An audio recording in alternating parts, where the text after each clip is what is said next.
Hello students. So in our previous two videos we have discussed up to female gametophyte. So our next topic is pollination. So we will see what is pollination. Okay. Pollen grains are non-motile, so the pollination occurs through abiotic and biotic agents, right? So as we all know that pollen grains are non-motile, means they cannot move. So pollination occurs through abiotic and biotic agents. Now what is abiotic? Abiotic means non-living and biotic means living agents, okay? Then abiotic agents, like non-living agents will be wind and water, and biotic agents will be birds and insects. Now let us see the proper definition of pollination. See, pollination is transfer of pollen grain from anther to stigma of the flower. Pollination is what? Transfer of pollen grain from anther to stigma of the flower.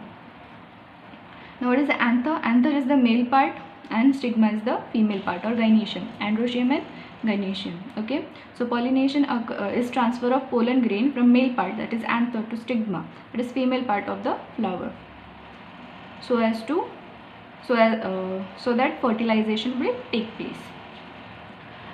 Now there are two main types of pollination, that is self-pollination and cross-pollination. Self-pollination occurs in single flower or two flower on a single plant. Okay, self-pollination will occur in the single plant. Okay, will occur in single plant, single flower or two flower of single plant of same plant. But cross-pollination will occur. Cross-pollination means what? Transfer of pollen grain from anther of one flower to stigma of another flower of different plant of same species. What happens in cross-pollination? Cross-pollination will take place in different plant but of same species. And in self-pollination will occur in single plant, but cross-pollination will occur in different plants but of same species. Okay. Now the types of pollination. There are three types of pollination. First is autogamy, also known as self-pollination. In this type, bisexual flower is pollinated by its own pollen grains. Offsprings are genetically identical to their parents. Example is pea plant. What happens here? In this type, bisexual flower. Bisexual means both the male and female parts are present in this flower. Means androecium and gynoecium both are present in this flower. Okay. In this type, bisexual flower is pollinated by its own pollen grain. Okay. Other pollen grain from different flowers are not present here. It is pollinated by its own pollen grain. Okay. Offsprings are genetically identical. Why they are genetically identical? Because they are pollinated by their own pollen grains. Okay. So example is pea plant. Next is second type is geitonogamy. Now see, transfer of pollen grain to stigma of different flower produced on the same plant. Transfer of pollen grain to stigma of different flower produced on the same plant. It is also a type of self-pollination, but transfer of pollen grain occurs on different flower but same plant. Okay. It involves pollinating agents but cannot bring genetic variation. It can involve pollinating agent. Pollinating agent means it can involve wind or any insect also. But genetic variation, but there is no genetic variation. Why there is no genetic variation? Because the pollen grains are of same plant. Example is cucurbita and maxima. Third is xenogamy, also called as cross-pollination or outbreeding.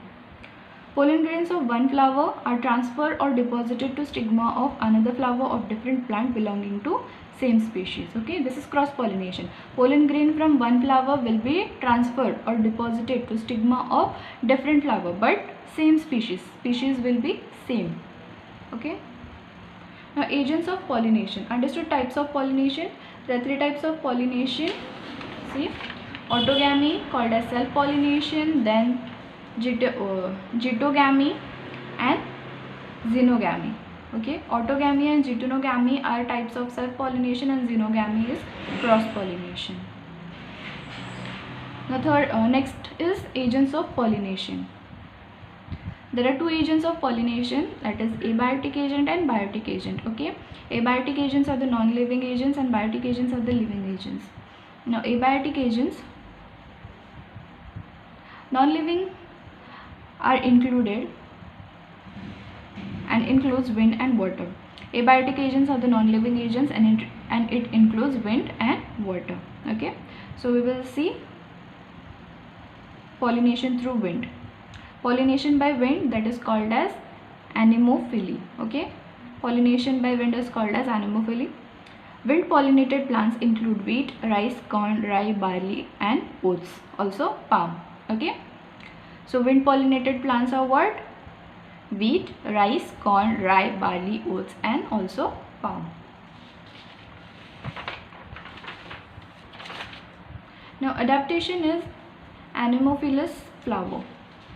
What is the adaptation in anemophilous flower, or how these flowers are, how these plants are? Okay, the flowers are small, inconspicuous, colorless, without nectar and fragrance. Okay, flowers कैसे होते हैं? ये small होते हैं, इनकन्स्पिशियस होते हैं, colourless होते हैं and without nectar and fragrance. There will be no smell, no sweet odor. Okay, and pollen grains will be light in weight, so easily transferred or easily pollinated with the help of wind. Stigma is feathery. Stamens are long filaments and versatile anther. Stamens कैसे होते हैं? Long filamentous और anthers are versatile. Okay, stigmas are exposed to air current.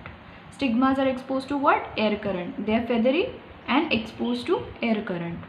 Okay, so easily transferred with the help of wind. So see these 5 points. Firstly, flowers are small, inconspicuous, colorless and without nectar or fragrance. Okay, then pollen grains are light in weight, stigma are feathery, stamens are long filament and versatile anther. Anthers are versatile and stigmas are exposed to air current. Okay, now pollination by water.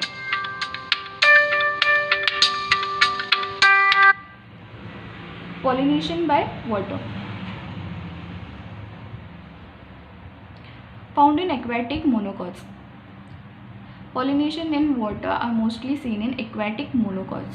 Examples are Vacillinaria, Zostera, Ceratophyllum, etc. Okay, now we will see adaptation in hydrophilous flower. So what is pollination? Pollination by wind is called as anemophily, and pollination through water or by water is called as hydrophily. Okay, now adaptation in hydrophilous flowers. Flowers are small and inconspicuous. Floral parts are unweightable. Pollen grains are long and unweightable due to mucilage. Mucilage is a substance due to which the pollen grains are unweightable. Okay, they do not get wet by water because of this substance, mucilage. They look like velvety, they are velvety. Okay, lack of nectar and fragrance. These plants also do not have any nectar or fragrance or smell. Flowers are small, inconspicuous. Floral parts are unweightable. Pollen grains are long and unweightable due to mucilage. This is important. Pollen grains or flower is unweightable due to what? Due to mucilage, lack of nectar and fragrance. And hydrophilous flowers or hydrophilous plants are again divided into two, that is hypohydrophily and epihydrophily. Okay, now we will see hypohydrophily. Hypohydrophily, pollen grains are heavy, then water sinks down and caught by stigmas of female flower. Pollen grains are heavy, and because of that heaviness they sink down the water and are caught by the stigmas of female flower. Okay, occurs below the surface of water. Because of their heavy nature, they sinks down below the water and sticks to the stigma of female flower, and these are always seen below the surface of water. Example is Zostera. Epihydrophily.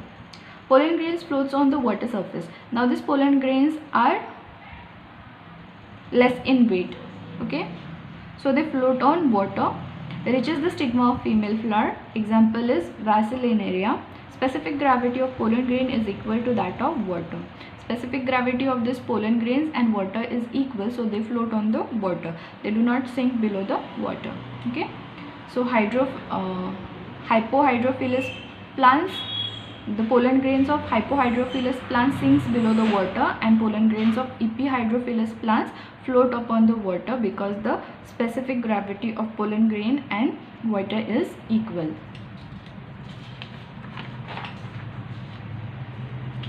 Now next is biotic agents. Biotic agents also called as living agents or living things. About 80% of plants requires biotic agents for pollination. Okay, about 80% of plants requires biotic agents for pollination. Now, pollination by insects. Pollination by insect is called as entomophily. Okay, occurs in rose, jasmine, sistrum, etc. Okay, pollination through insect is called as entomophily. These terminologies are important. Okay, you have to remember pollination through wind, pollination through water, pollination through insects, all the terms: entomophily, anemophily, hydrophily, etc. Okay, adaptation in entomophilous flowers. Now, how these entomophilous flowers are? They are large, showy, bright colored. Okay, they are large, showy, and bright colored. Nectar glands are present and they secrete sweet odor. Okay, nectar glands are present in this flower and they secrete sweet odor. Stigma is sticky, mucilaginous secretion. Stigma is how? Stigma is sticky due to this mucilaginous secretion. Okay, pollen grains are spiny by yellow sticky substance. Pollen grains are spiny and there is yellow sticky substance present on the pollen grains, which attracts the insects or birds. Some plants have special adaptation like lever mechanism, deposition of pollen grain on the pollinator. What do you mean by lever mechanism? Lever mechanism means deposition of pollen grains on the pollinator. It's called as lever mechanism. Pollinators like insects. Okay, lever mechanism means deposition of pollen grain on pollinator. If insects are near the flower, this flower will deposit the pollen grain on that pollinator, and that is called as lever mechanism. Next is pollination by birds, also called as ornithophily. Sunbirds and hummingbirds, which are small in size and have long beak, are specialized for pollination. Okay, example: bombyx, callistemon, buta, etc. are the examples. Now, adaptations in ornithophilous plants. They are colored, large, and showy flowers. Okay, pollen grains are sticky and spiny. Adaptations in biotic agents are adaptation for flowers which occurs for biotic agents, जिसमें biotic agents included होते हैं. All the flowers are large, showy, colored, and have good fragrance. Because of this, they attracts the biotic agents. They attracts the birds and insects. Okay, so they are colored, large, and showy flowers. Pollen grains are sticky and spiny. Flowers generally without fragrance. So this ornithophilous plants flowers are without fragrance, but they are colored, large, and showy. Okay, and again pollen grain is sticky and spiny. Third one is pollination by bats. Third is pollination by bats.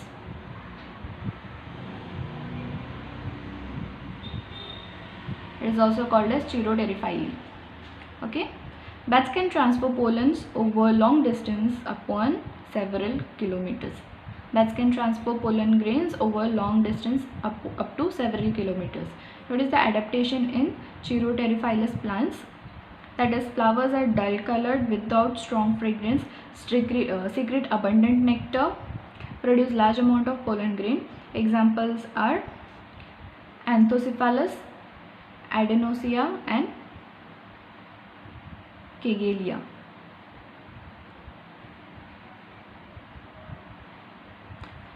Next is outbreeding devices.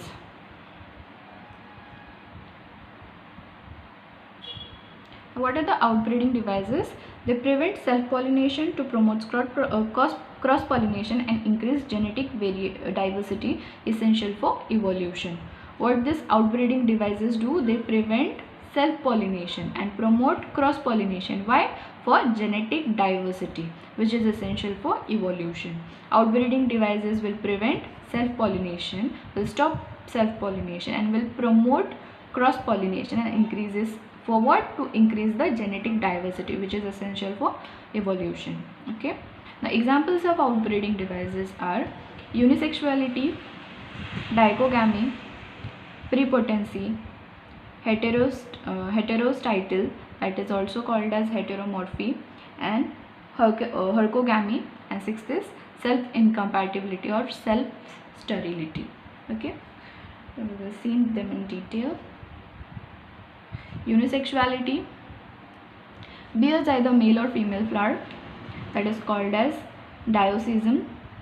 In this, there will be only one flower, only one part will be present in the flower, either male or female part, that is called as dioecision. Unisexual self-pollination is not possible. In unisexual plants, self-pollination is not possible. Why? Because there is only one part, that is male or female. So self-pollination is not possible in these plants. Plants may be monoecious, example maize, and dioecious, example mulberry or papaya. Monoecious means both male and female parts are present, means bisexual, and dioecious means unisexual, means only one male or female part is present, either male or female part is present. And in monoecious, both male and female parts are present.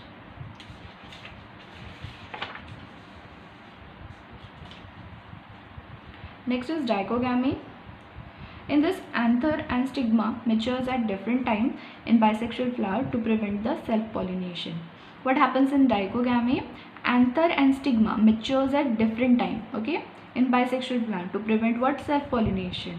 Dichogamy will prevent self-pollination, right? Outbreeding devices are what? They will prevent self-pollination. So how dichogamy will prevent self-pollination? Your anther and stigma, they will mature at different type and prevent the self-pollination. It is divided into two, that is protandry. Example, protandry, androecium matures earlier than gynoecium, example sunflower. Now androecium is male part and gynoecium is the female part. So androecium will mature earlier and gynoecium will mature later, example sunflower. And next is protogyny. It is vice versa of protogyny. Here gynoecium will mature earlier and androecium will mature later. Example is gloriosa.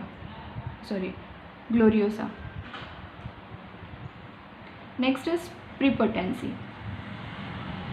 Pollen grains of other flower germinates rapidly over the stigma than the pollen grains of same flower. Example, apple. Here the pollen grains of other flowers, जो दूसरे flowers के pollen grains है, they will germinate rapidly than the pollen grains of same flower, and it will prevent the self-pollination, and cross-pollination will take place here. Example is apple. Fourth is heterostyle, also called as heteromorphy. In some plants like primula, this prevents the pollens from reaching the stigma and pollinate it. Okay, in some plants like primula, they prevent pollens from reaching the stigma and pollinating it. Okay, what this outbreeding device will do, they will prevent the pollen grains or pollens to reach the stigma. Okay,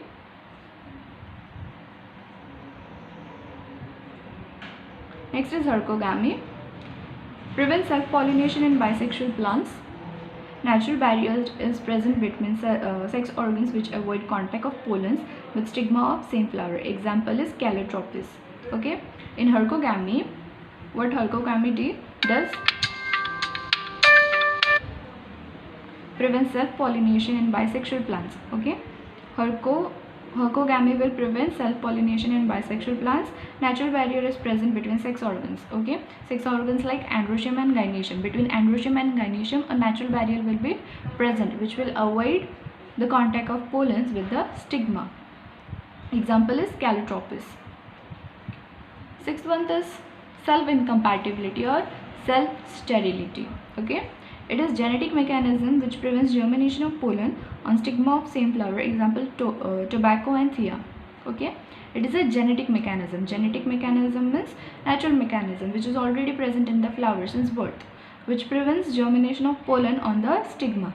This mechanism or this outbreeding device will prevent germination of pollen grain on the stigma of same flower and prevent the self-pollination. Example is tobacco and thea. Okay,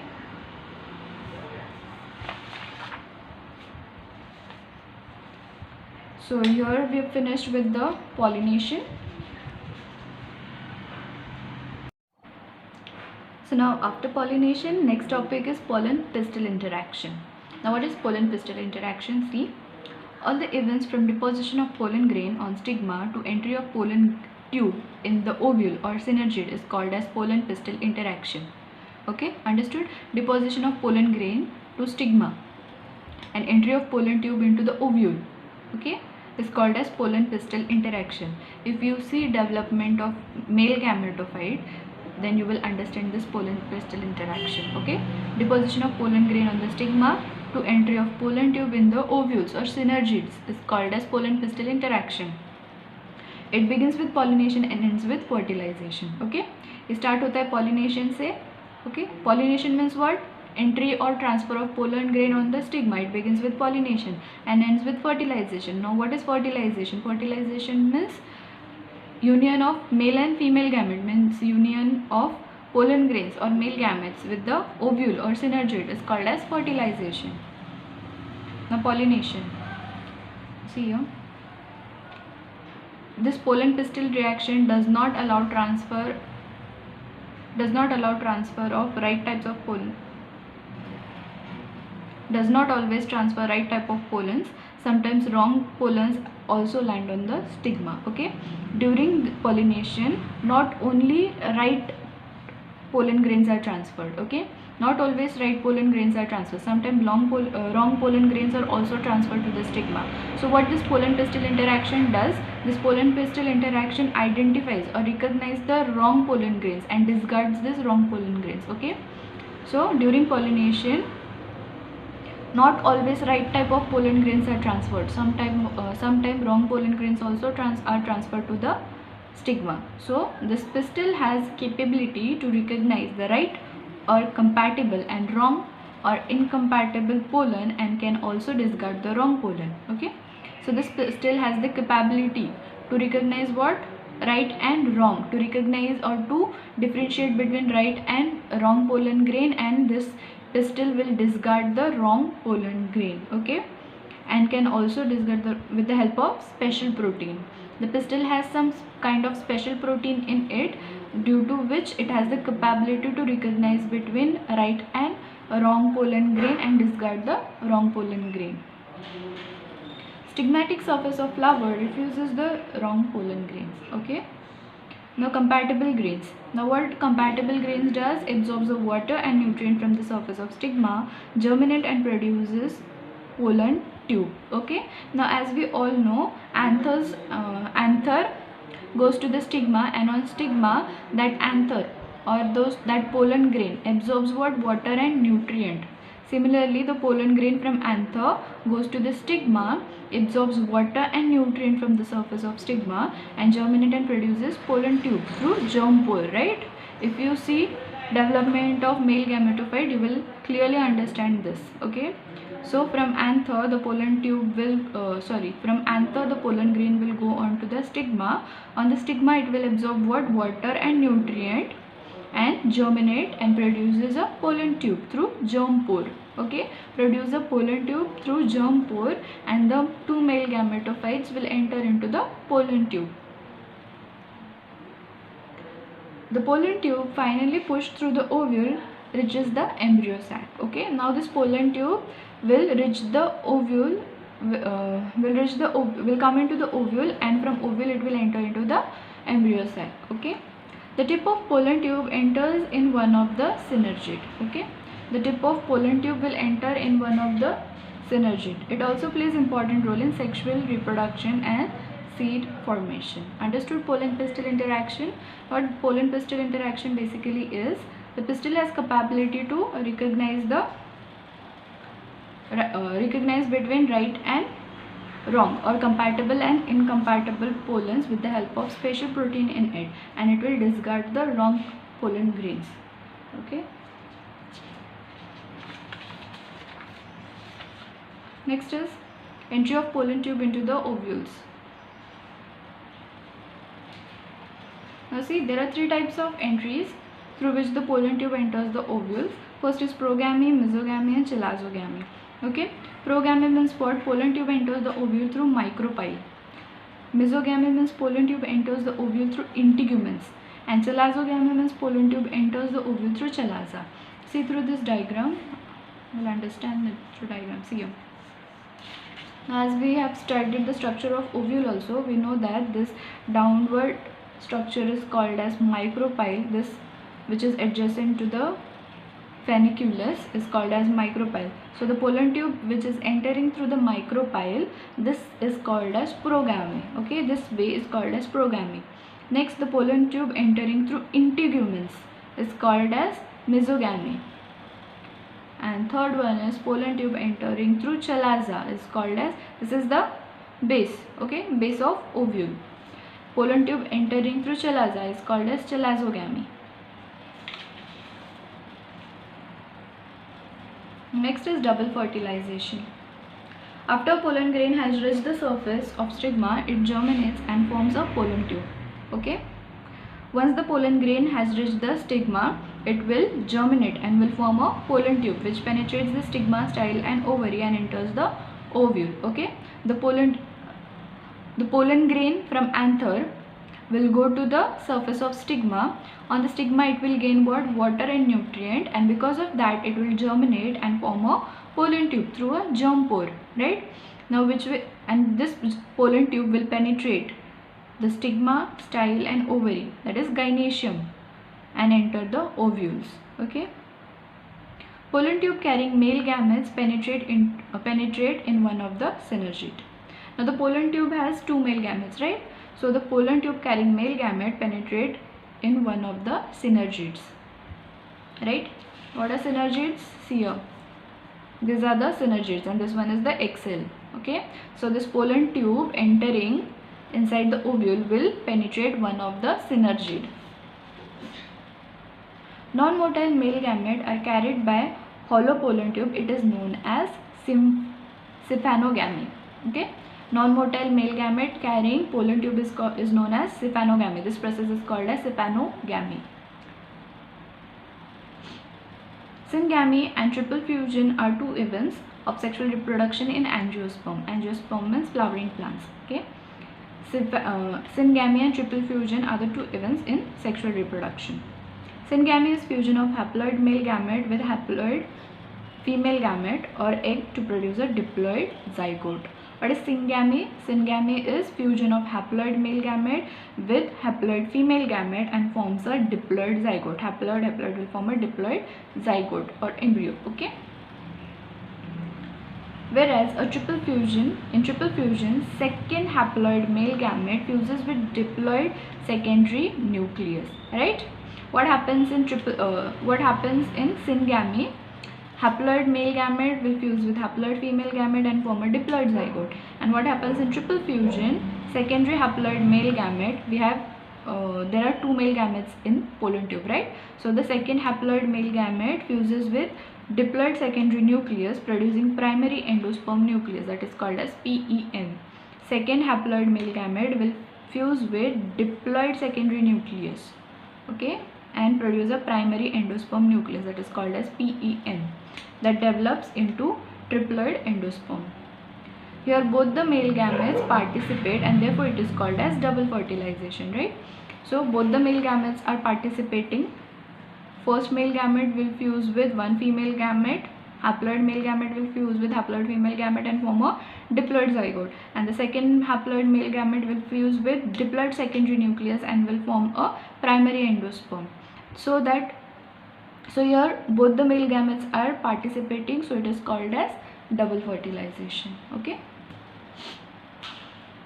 So if you like this video, अगर आपको ये video अच्छी लगी हो, helpful लगी हो, तो please do like the video, and if you have any doubts or queries, let me know in the comment section. Please do share and also subscribe the professor. Thank you.